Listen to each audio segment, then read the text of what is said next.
मजहब नहीं सिखाता है आपस में बैर रखना। धर्म को समझने की जरूरत है। गीता और कुरान में कहीं नहीं नफरत लिखा हुआ है, तो कौन लोग हैं जो हिंदू और मुसलमान में झगड़ा फैला रहे हैं, ये समझने की जरूरत है। सरकार की मंशा अगर साफ होती तो सैटेलाइट फुटेज के आधार पर यह पहली बार नहीं हो रहा है। दिल्ली दंगों से जहांगीरपुरी के जो मसले हैं उस पर ध्यान देना चाहिए। देश में हर जगह इस तरीके की वारदात हो रहे हैं। धार्मिक कोई भी जुलूस किसी भी धर्म का हो, उसमें हथियारों का क्या काम।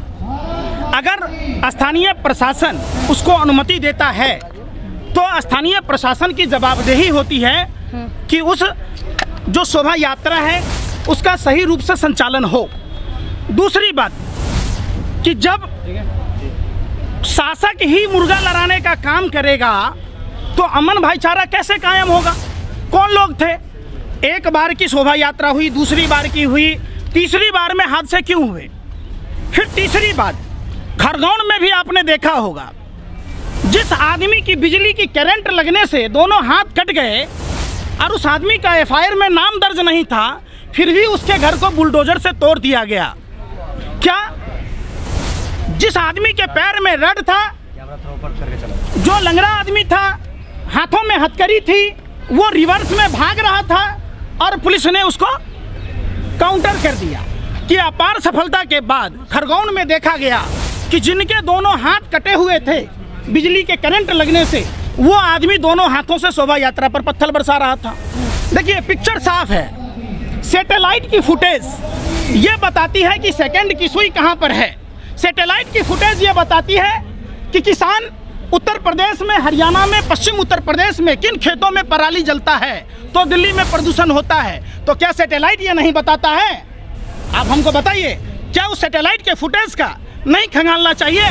चलिए सीसीटीवी कैमरे झूठ मान लीजिए तीसरी आंख है, उसमें हेरा फेरी आप कर सकते हैं। सैटेलाइट फुटेज में कौन हेरा फेरी करेगा? मतलब सरकार की मंशा साफ है। सरकार अगर चाहती तो देश में इस तरीके के कुकृत्य नहीं होते। सरकार ऐसी सरकार बैठी हुई है जो गोरे अंग्रेजों ने डिवाइड एंड रूल, बांटो और राज करो का पौधा लगाया, उसी पौधे में खाद बीज और पानी देकर सींचा जा रहा है। देश की आवाम को समझना होगा, जिस तरीके से गोरी हुकूमत से आज़ादी लेने के लिए हमारे स्वतंत्रता संग्राम सेनानियों ने असहयोग आंदोलन चलाया था, आज जो गोरे अंग्रेजों के दलाल और मुखबिर लोग हैं, जो काले अंग्रेज हैं, जो अपने ही वतन को जाति और धर्म में बांटकर अपने देश को कमजोर कर रहे हैं, हम सभी को सहयोग आंदोलन चलाने की जरूरत है। कोई भी मजहब नहीं सिखाता है आपस में बैर रखना। धर्म को समझने की जरूरत है। गीता और कुरान में कहीं नहीं नफरत लिखा हुआ है, तो कौन लोग हैं जो हिंदू और मुसलमान में झगड़ा फैला रहे हैं, ये समझने की जरूरत है। सरकार की मंशा अगर साफ होती तो सैटेलाइट फुटेज के आधार पर यह पहली बार नहीं हो रहा है। दिल्ली दंगों से जहांगीरपुरी के जो मसले हैं उस पर ध्यान देना चाहिए। देश में हर जगह इस तरीके की वारदात हो रहे हैं। किन लोगों के दुकानें जलती हैं, किनके घर तोड़ दिए जाते हैं, कौन लोग प्रभावित होते हैं। किसी नेताओं के बच्चों को देखा है क्या उस भीड़ में, उन्मादी भीड़ में? ये हमारे और आपके बच्चे होते हैं, जिन बच्चों के हाथों में कॉपी और कलम होना चाहिए। उन बच्चों के हाथों में हथियार देने वाला कौन है, उन सभी के बारे में जांच होनी चाहिए। कहीं ये विदेशी षड्यंत्र प्रयोग का नतीजा तो नहीं है जो भारत जैसे लोकतांत्रिक देश में, जहां बाबा साहब अम्बेडकर ने समता मूलक समाज की बात की, धर्मनिरपेक्ष राष्ट्र की बात की, सर्वधर्म समभाव की बात की जाती है। अभी आपका ये प्रश्न ही नहीं है, ये चुनाव आयोग की गलती है। चुनाव आयोग पहले ये तय करे कि क्यों क्रिमिनलों को टिकट चुनाव प्रक्रिया में भाग लेने दिया जाता है। दूसरी बात, चुनाव आयोग ये तय करे कि जो चुनाव आयोग से 20 लाख ईवीएम गायब हैं, वो किन नेताओं के घर पर अचार बनने के लिए डाला हुआ है, ये कोई नहीं पूछता। ये देश सभी धर्म का है, सभी जाति के लोगों का है। आपको कुरान पढ़ने की जरूरत है अगर आप मुसलमान हैं तो, आप हिंदू हैं तो रामायण और गीता पढ़ने की जरूरत है, आप अगर क्रिश्चियन हैं तो बाइबल पढ़िए, आप अगर सिख हैं तो सरल गुरु ग्रंथ साहिब पढ़िए। और ये चीज़ सीखिए, बगल में बंगला साहब गुरुद्वारा है, किस तरीके से मानव सेवा को ही धर्म माना गया है। रामचरितमानस में प्रभु श्री राम अपने भाई भरत के विनती पर कहते हैं, परहित जैसा कोई धर्म नहीं।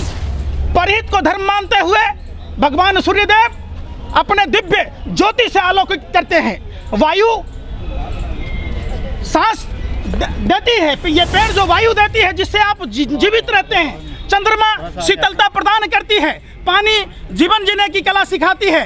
तो जब हमारे भगवान कहते हैं, पहली बार ऐसा हो रहा है कि नरेंद्र मोदी के शासन में, निकम्मे निठल्ले प्रधानमंत्री के शासन में सिर्फ और सिर्फ चुनावी प्रक्रिया को ध्यान में रखा गया है। भारत में अगर जाति और धर्म के हिसाब से नफरत चलेगा तो हमारा देश कमजोर होगा। हमारे देश को अगर मजबूत करना है तो भारत के सभी जाति और सभी धर्म के लोगों को एक होकर लड़ना होगा। इन जो गोरे अंग्रेजों की दलाली करने वाली शक्तियां हैं, देश में नफरत की कोई जगह नहीं है। भूख सबको लगती है, प्यास सबको लगता है, सबके लिए स्कूल चाहिए, सबके लिए अस्पताल चाहिए। आप बताइए, धार्मिक जुलूसों में हथियारों का क्या काम है?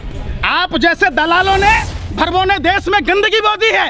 ये भारत सभी धर्मों के सम्मान की बात करता है। भारत में तो सभी काहे का योगी भैया, काहे का योगी बताइए, योगी कौन होता है? योगी फिर साधु और असाधु में, साधु और असाधु में फर्क समझिए।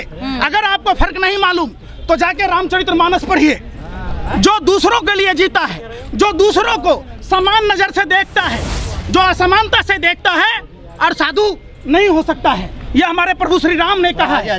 और राम के चरित्र को अपने जेहन में जब अपनाइएगा तो आप नफरत की बात नहीं करेंगे। आपको पता है, रामायण पढ़ा आपने, प्रभु श्री राम नारी के सम्मान में लंका तक की यात्रा तय की।